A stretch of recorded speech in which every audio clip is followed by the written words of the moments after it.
చంద్రబాబు నాయుడు గారికి 23 మంది శాసనసభ్యులు ఉన్నారు. ఒక 5గురిని లాగేస్తే ఆయనకు 18 మంది 17 మంది వస్తారు. అప్పుడు ఆయన ప్రతిపక్ష నాయకుడు స్టేటస్ కూడా ఉండదు, లాగేద్దామని. ఒకరైతే 15 సంవత్సరాలైంది పార్టీ పెట్టి, ఇవాళకి కూడా ప్రతి గ్రామంలోనూ జెండా మోసేదానికి మనిషి లేడు. వై నాట్ 175 అంటున్నాడు. బందర్ నుంచి చెప్తున్నాం, వై నాట్ 15?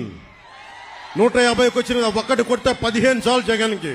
పెద్ద పెద్ద వాళ్ళ కూటమి ఇది, ఢిల్లీలో సైతం శాసించే పరిస్థితుల్లో ఉన్న కూటమి ఇది. ఆ కూటమిలో ఉన్న బీజేపీకి, ఆ కూటమిలో ఉన్న చంద్రబాబు గారికి, ఆ కూటమిలో ఉన్న పవన్ కళ్యాణ్ గారికి, అందరికీ కూడా వాళ్ళ గొప్ప విజయానికి అభినందనలు.